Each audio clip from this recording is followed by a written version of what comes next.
अस्सलाम वालेकुम, मेरा नाम है जवेरिया आदिल और आप देख रहे हैं तख्ती ऑनलाइन। अगर हम आज से 1 बिलियन साल आगे अपनी ज़मीन के मुस्तकबिल के बारे में सोचें तो हमारे जहन में शायद ये आए कि इस वक्त हमारी ज़मीन पर आर्टिफिशियल इंटेलिजेंस का राज होगा और हमने स्पेस में कॉलोनियाँ भी आबाद कर ली होंगी।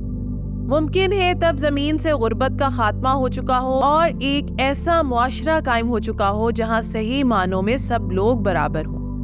आज की वीडियो में हम ये जानने की कोशिश करेंगे कि ज़मीन आज से 1 बिलियन साल बाद तक कैसे और कितनी बदल चुकी होगी। हम जानते हैं कि हमारी ज़मीन तकरीबन 4.5 बिलियन साल पुरानी है और इस दौरान इस पर बहुत से बदलाव आ चुके हैं। ज़मीन पर एक दौर वो भी रहा है जब यहाँ डायनासोर्स का राज था। क्या मुस्तकबिल में ये क्रिएचर वापस आने वाली है? आइए जानने की कोशिश करते हैं।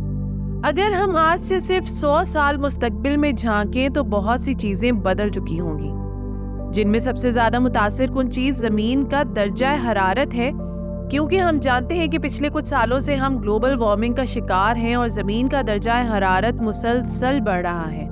अगर हमने इसको रोकने के लिए कुछ ना किया तो ये मुसलसल बढ़ता रहेगा और आज से 100 साल बाद तक जमीन का दर्जा हरारत कितना होगा इसका इन्हिसार यहाँ रहने वालों पर है। हमें दर्जा हरारत की वजह से बहुत से क्लाइमेट चेंजेस को भुगतना पड़ सकता है।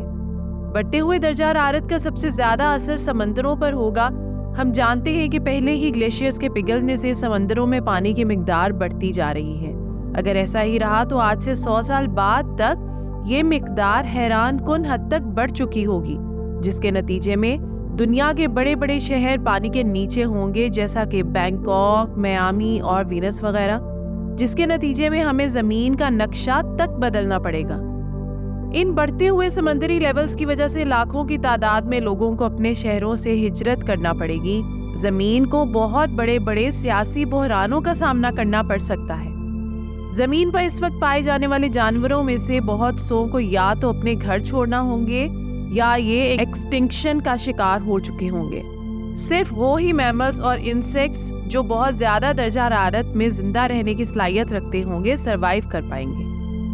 आज से 100 साल बाद तक जमीन पर इतने बदलाव आ चुके होंगे कि ये पूरे इकोसिस्टम को हिला कर रख देने के लिए काफी होंगे। बदलते हुए मौसमों की वजह से जमीन पर बहुत बड़े बड़े गर्दबाद यानी टॉर्नेडोज राज कर रहे होंगे। बारिशों की तादाद और मिकदार में हैरान कुन हद तक इजाफा हो जाएगा। अब अगर आज से 1000 साल बाद की जमीन की तस्वीर को जहन में लाने की कोशिश करें तो ये और ज्यादा हैरान कुन है। जहां जमीन का दर्जा हरारत हैरान कुन हद तक बढ़ चुका होगा, वहीं और भी कई ऐसी ताकतें होंगी जो हमारी जमीन को बदलने में कोई कसर नहीं छोड़ेंगी, जिनमें सबसे ज्यादा काबिल जिक्र जेर जमीन छुपे हुए आतिश फिशा हैं जो एक अरसे से ठंडे पड़े हुए हैं, लेकिन आज से 1000 साल बाद तक ये सब अपनी लंबी नींद से जाग चुके होंगे। अगर हम येलोस्टोन नेशनल पार्क के नीचे मौजूद आतिश फिशा की बात करें तो खुदा न खास्ता अगर ये आतिश फिशा फटा तो ये न सिर्फ नॉर्थ अमेरिका के मगरबी हिस्से पर असरअंदाज होगा बल्कि इससे पूरी दुनिया मुतासिर होगी। जमीन के एटमॉस्फेयर में बहुत ज्यादा मिकदार में गैस और गिरदो गुबार शामिल हो जाएगा जो सूरज की रोशनी को रोक देगा और जमीन वोल्केनिक विंटर में दाखिल हो जाएगी, जिसके नतीजे में मजीद बहुत सी स्पीशीज अपनी जान से हाथ धो बैठेंगी। इनमें जमीन पर पाए जाने वाले तमाम जानवर और इंसान शामिल हैं जिन्हें एक्सटिंक्शन का सामना करना पड़ सकता है। इस आतिश फिशा के फटने के नतीजे में जमीन पर ज़राअत का निज़ाम दरम बरम हो जाएगा, क्योंकि पौधे वोल्केनिक ऐश से ढके होंगे और सूरज की रोशनी ना मिलने की वजह से मर जाएंगे।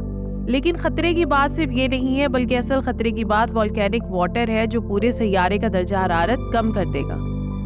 10,000 साल मुस्तकबिल में झांके तो हमारी ज़मीन पर बहुत से नए पहाड़ी सिलसिले जन्म ले चुके होंगे, जिनकी वजह टेक्टोनिक प्लेट्स की मुसलसल हरकत और बहुत बड़े बड़े ज़लज़ले होंगे। इसके अलावा इसकी वजह से बहुत बड़ी बड़ी वोल्केनिक इरप्शंस भी हो सकती हैं। ये वो वक्त होगा जब माजी में इंसानों की मौजूदगी के निशान ज़मीन में और बर्फ़ के नीचे दब चुके होंगे, और अगर एलियंस मौजूद हैं तो शायद मुस्तकबिल में वो हमारे सैयारे का विजिट करें तो हमारे फॉसिल्स को खोदने में कामयाब हो सकें। अगर आज से 1 लाख साल बाद की ज़मीन की बात करें तो ज़मीन तकरीबन 1 या 2 बार आइस एज से गुजर चुकी होगी। ये दौरानिया जिसमें زمین تقریباً 2 بار مکمل طور پر برف میں ڈھک جائے گی اور پھر وہ برف پگھلے گی، زمین کے لینڈسکیپ کو مکمل طور پر بدل دے گی۔ زمین پر نئے دریا اور سمندر بن چکے ہوں گے اور زمین کا ماحول اور شکل آج سے یکسر مختلف ہوں گے۔ زمین پر جانوروں اور پرندوں کی کئی نئی سپیشیز جنم لے چکی ہوں گی جو اس ماحول میں زندہ رہ سکتی ہوں گی۔ اس دورانیے میں زمین کا سورج کے گرد گھومنے کا مدار بھی اکثر بدل چکا ہوگا اور اس کی وجہ جوپیٹر کی زمین پر لگائی جانے والی فورس ہے، جس کے نتیجے میں زمین سورج سے آج کی نسبت زیادہ دور جا چکی ہوگی، جس کی وجہ سے زمین کا درجہ حرارت اور دن اور رات کا دورانیہ بھی بدل چکا ہوگا۔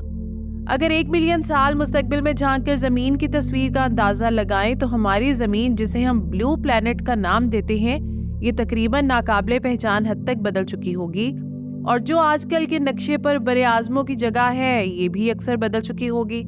زمین کے جس ٹکڑے کو آج ہم براعظم افریقہ کے نام سے جانتے ہیں، یہ برف میں ڈھکا ہوگا۔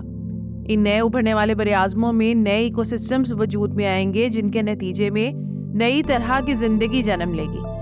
زندگی کی یہ قسم ممکن ہے ہماری طرح ذہانت رکھتی ہو، لیکن کوئی نہیں جانتا کہ یہ سپیشیز کس شکل و صورت کی ہوں گی۔ خیر، یہ زندگی جس بھی شکل میں ہو، یہ بات کنفرم ہے کہ یہ اس وقت کے زمینی حالات کا مقابلہ کرنے کے قابل ہوگی۔ ممکن ہے تب ہم ایسے یاد کیے جائیں جیسے آج ہم ڈائناسورز کو کرتے ہیں، اور ہمارے بارے میں بھی کہا جائے کہ انسان بھی ایک وقت میں سیارہ زمین پر راج کرتا رہا، لیکن پھر ایکسٹنشن کا شکار ہو گیا۔ اگر ہم 1 بلین سال مستقبل میں جھانکیں تو زمین اس وقت تک اتنی بدل چکی ہوگی کہ اگر کوئی آج کا انسان اس کا مشاہدہ کرے تو کبھی ماننے کو تیار نہ ہوگا کہ یہ وہی زمین ہے جو آج سے 1 بلین سال پہلے خلا میں تیر رہی تھی۔ آج سے 1 بلین سال بعد زمین کا درجہ حرارت جلا دینے کی حد تک بڑھ چکا ہوگا، اور اس کی وجہ یہ ہے کہ اتنے عرصے کے بعد سورج کی روشنی 10 گنا زیادہ ہو چکی ہوگی۔ زمین ایک صحرا کی شکل اختیار کر چکی ہوگی اور اس پر موجود تمام سمندر مکمل طور پر خشک ہو چکے ہوں گے۔ زمین پر کسی بھی قسم کی زندگی کا نام و نشان تک موجود نہ ہوگا۔ لیکن اہم بات یہ ہے، اور امید کی جاتی ہے کہ اس وقت تک انسانوں نے یا اس وقت موجود کسی بھی قسم کی کسی دوسری ذہین مخلوق نے سیارہ زمین سے کسی دوسرے سیارے کی طرف ہجرت کر کے اسے آباد کر لیا ہوگا۔ تو یہ تھی آج کی ویڈیو۔ امید کرتی ہوں کہ یہ ویڈیو آپ کے لیے بہت انفارمیٹیو اور دلچسپ رہی ہوگی۔ آپ سے گزارش ہے کہ ویڈیو کو لائک کریں اور ایسی ہی مزید دلچسپ، انفارمیٹیو اور ایجوکیشنل ویڈیوز کے لیے ہمارے چینل تختی آن لائن کو سبسکرائب کر کے بیل آئیکن کو بھی لازمی پریس کر لیں۔ شکریہ۔ ملتے ہیں ایسی ہی کسی نئی ویڈیو میں۔ مجھے دیجیے اجازت۔ اللہ حافظ۔